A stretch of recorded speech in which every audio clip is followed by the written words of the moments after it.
Welcome to Remember to Forget Easy Spirituality for Curious Souls with Danny and Alex. Escena 24. Welcome back to this new episode of Remember to Forget, and today we are going to be talking about connections. Yes, connections.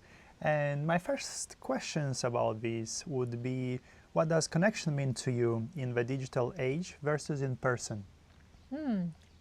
I think that what it tends to happen today is that we have so many followers. So, for example, one of the things that I was considering is nowadays we are getting so crazy about metrics that you are seeing on your Instagram that you have 1,000 views. And maybe you're thinking it's not enough, but then when you think about 1,000 people hearing a talk, it's crazy. So at the end we are getting hyper connect, but at the end, how many of that 1,000 people actually care about you? And how much do you care about them? Because at the end it's just a number. But this is what I want to say. It's kind of in a world where numbers do count, so more you have is better. But taking 100 years ago to get 1,000 views or 1,000 people listening to you, it's gonna be a big thing. It's maybe just the prime minister or whatever was there and being able to get so many people. And now you just on a click on the post sharing of what have you eat yesterday in the restaurant. Yeah, exactly. And it's 1,000 people that they don't know the name of your mom. They don't know your struggles. They don't know anything. They just watch your video for 3 seconds. I guess that's powerful, and in the same time disconnects us from the real connection, in a way of having so many friends on paper, but in real life you just crying alone in the pillow. Yeah, somehow. 100%. Yeah, I think that one of the issues is that in this moment we do consider friends as that, as followers. So at the end, the deep meaning of friendship, or same with relationships, no? Now it's so easy with Tinder to go for dates and to just have like friendships, that at the end the real meaning of connection started to get lost. So at the end, who is the one that is staying there whenever you're having a bad time, whenever you're not having your pretty face and you're just showing what you want to show in Instagram, for example? Or at the end, connections start to get super Superficial. superficial, exactly. And for me, for example, living in Dubai, in a big city where millions of people and a lot of them are young, kind of, you would say, well, that's a perfect place where you'd make friends and we will go out and just to feel surrounded with a bunch of people, kind of having your tribe, your community. But I found myself many times that I'm just alone. And even when you meet someone, it's kind of a talk, it's so superficial that I'm closing to them, in order I'm closing myself to open up really what touched me, or to be vulnerable. How do you think that vulnerability affects in the quality of friendships or connection? Yeah, that's exactly what I mean, is that whenever you do share the sensitive parts of your life, that can be about your physical part, that can be about problems within your family, so it's parts of your life where are sensitive, where you cannot share it with anyone randomly unless you trust them, unless they're comfortable. No, I would put it more, anyway, people whom you can trust, whom you could open up, and that's actually the value and the gold part of a relation, that you could share sensible topics where that person not necessarily know how to solve this problem. By just listening, somehow you share this and it doesn't feel so heavy anymore on you. What do you feel?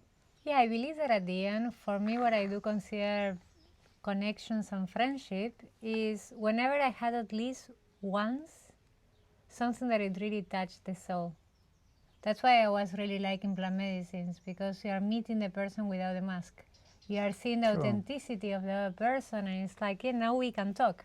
And this is what was happening in the retreats of ayahuasca that so many people were saying, I know you more than someone that I spent 7 years, because now I can fully see who you are. And sometimes it tends to happen that because we live in a performance type of life, that you want to project that we are successful, we want to project that we are happy, we want to project that everything is perfect, that we don't allow ourselves to go deeper in this. And actually I can see how much whenever I'm opening myself and I'm vulnerable and allowing other people to be vulnerable too, it's kind of, you finish the conversation, say, wow, that was so different. Yeah, that creates a sort of bonding, very strong bonding between the people whenever you share vulnerability. And regarding the psychedelics or ceremonies with plant medicines, I guess that for someone who is just starting a fresh relations and they have a willing to meet someone truly, I guess that's a great opportunity to save a lot of time and to meet each other at the base, to meet each other of your true self. And then first you will discover yourself, what's your true self, and then meeting the other person and true self. So it's kind of without any mask, you just meeting each other and it's like, okay, are we matching? Are we okay with who you really are? And if yes, then we continue being together. If not, no. Otherwise it's taking how many months, years maybe, of discovering who you truly are until all... I think that the main point is, are our demons matching? You know, it's kind of, whenever we see our true self, do I still choose you with all the package? Because it happened with years of relationships, like marriage, that after 20 years, it's like, who was you? I didn't know this part of yourself. Sure, but in Corona, how many people did you meet? Or at least I met a lot of people that they, just in Corona, because no work, they spend time with their husband, wife, longer time, and it's like, I don't know what to do now, because I cannot spend so much time with her. Yeah. And it's like many people finish leaving each other, kind of breaking up, because like just now I'm starting to know with whom I'm living. Even we had 2, 3, 4 years, 5 years together, and just now we start to see that actually is not with whom I want to spend so much time. Yeah, and imagine that same with what we are talking regarding the digital part of friendship or relationships, that you have a faraway relationship for 7 years, no? You have these loves that they are, I see you once a year, but you are the love of my life. Yeah. And what happens is you're always showing your greatest smile. So whenever actually you are seeing the other person deeply, and it's like, okay, now I'm seeing you when you wake up and all your saliva is in your face and you are not having the pretty smile that I saw in Tinder, how do I choose you? And this is when actually connections start to get interesting, because at the beginning, for a bonfire, for singing 2 songs and to show how beautiful and nice we are. To having a beer, or to go to the beach and just to play volleyball, or to go to play a sport, you're spending some time together, which is good to know. It's as well important to socialize in this way. But a true connection, a true relationship, it happens when you become vulnerable. And when you become vulnerable, the other person feel that it's been trusted, and then it's a moment when it's okay, if he trusts me, I can trust him too, or her. Yeah. 100%. Today we get prepared, so we wrote the questions down, so we are getting more professional. Huh? If Daniela is watching me about that. All right, so the next question would be, how do you balance staying connected with others and staying true to yourself? That is something that I find hard, because it's not, for example, on myself, I'm a person that I tend unconsciously, my energy tends to change a lot by human design projector.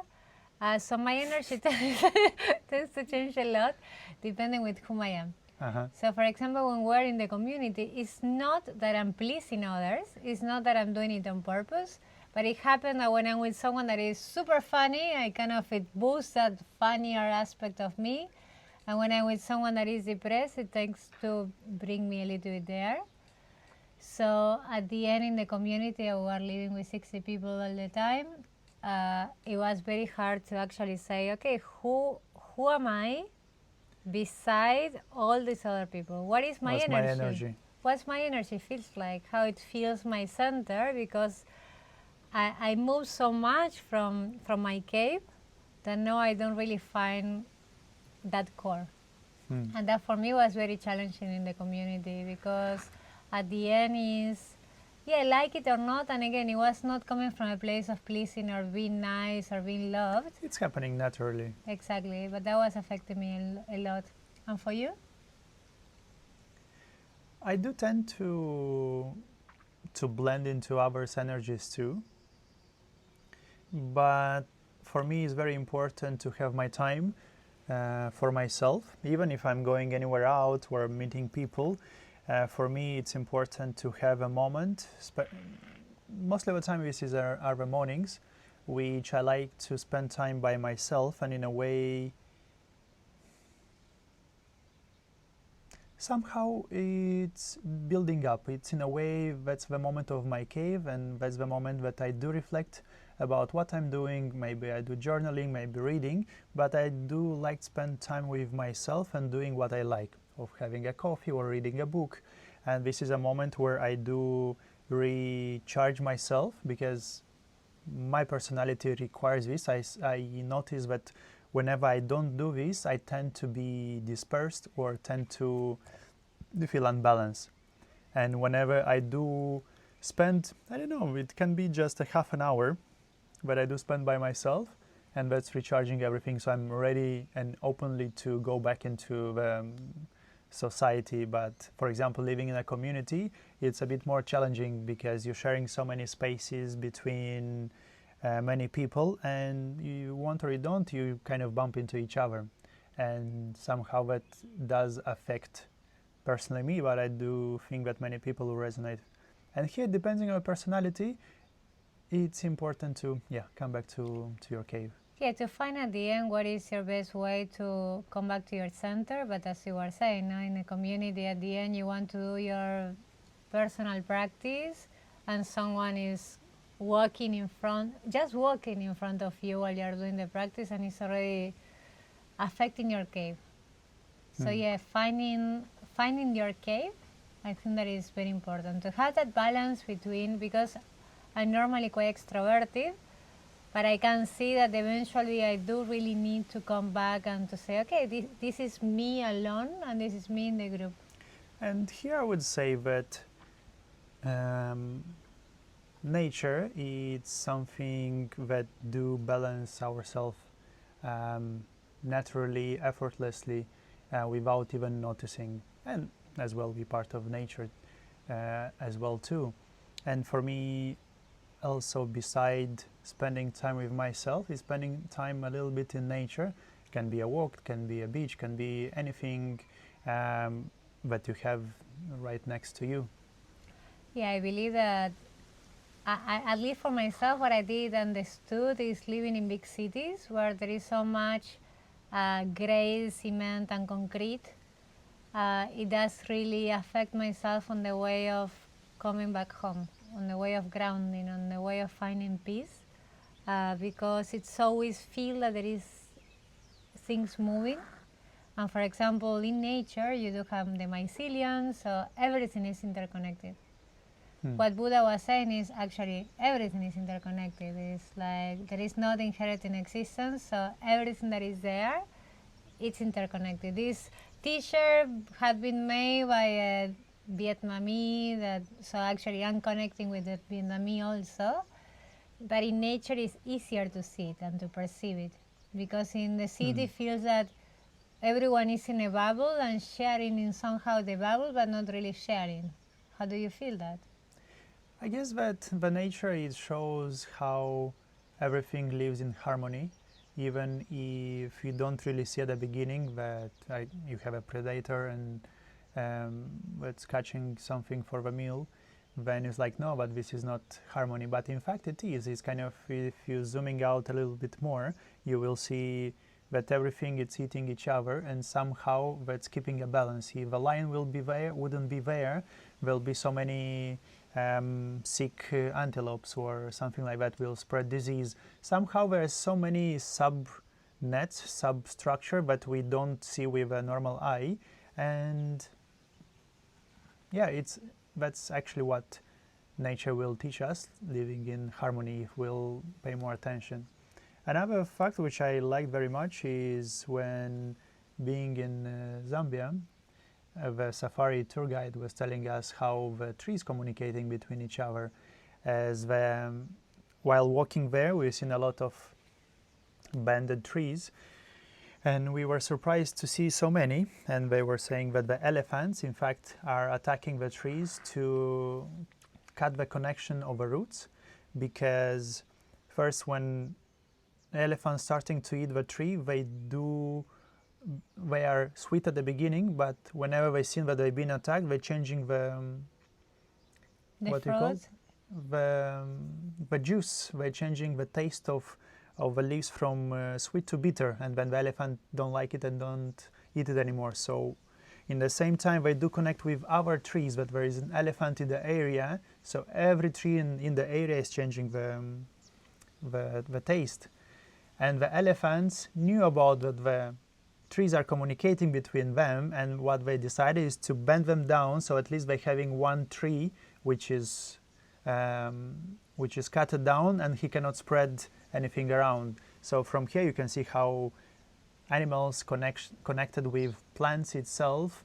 Okay, here is a little bit of eating each other, but still they know to communicate. They kind of know about this. And the tree is capable to be communicated with more than 500. I think that is up to 1 kilometer or 5 kilometers around.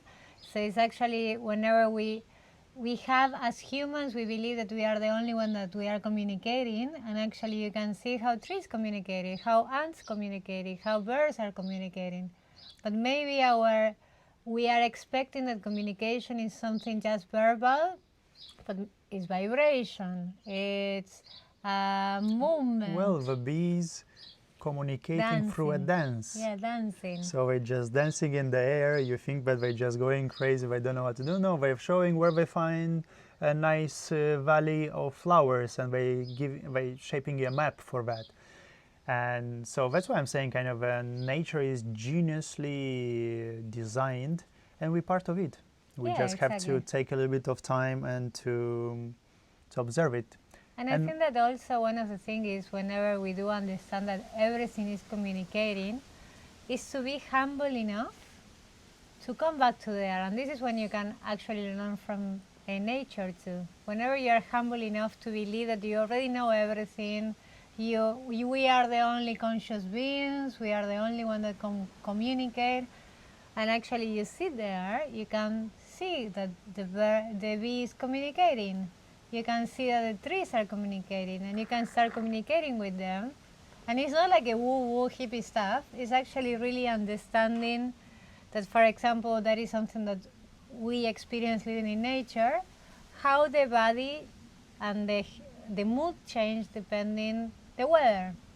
So when it's winter and there is not light, at 6 p.m. you go to sleep, and you tend to go more in hibernation. But then when you live in the city is 24 hours light. So then in that moment we are disconnecting actually from our true nature. That is, we have periods, we have moments for being more outside and extroverted, and you have moments to go more into your cave. And we don't tend to honor that. So actually paying attention to nature also helps us to connect with us, with what the body needs, with what we're supposed to be doing, instead of just believing that we can trick the nature and do whatever we want. For me as well, that's part of how it's supposed to be, because nothing is going off-road in a way not as per universe willing, or not as per God willing. It's kind of, we are so free to do what do we want to, but nature and universe accepts anything. It's kind of says yes to everything. And yeah, seeing the connection between everything, it's very important to have a balance and coherent life. Yeah, totally. Do you have anything else to add on this topic? I think that in general is balance and harmony.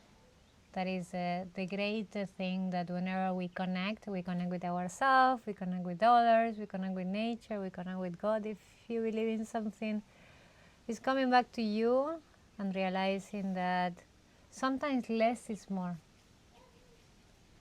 Tends to be mostly of the time. From my latest experience. Yeah, and it's coming back to your center and just being content and stop rushing and stop running and living a easy life, a simple life. It will make you happier. And it doesn't mean that living an easier, happier life, it's doing nothing or going into a hippie stream of, okay, I don't care about anything. No, there's still a role to perform, but make it with ease, make it with tranquility, and make it from the heart. That is kind of beautiful. Yeah. Just a thing. My niece asked me, what do you like about Alex? And I said, yeah, this. I said, no, tía. Cute. El corazón. El corazón, tía. Oh, me mató. All right. And with this, we're going to close today's chapter and catch you next time. See you. La puta. Estos pelotudos.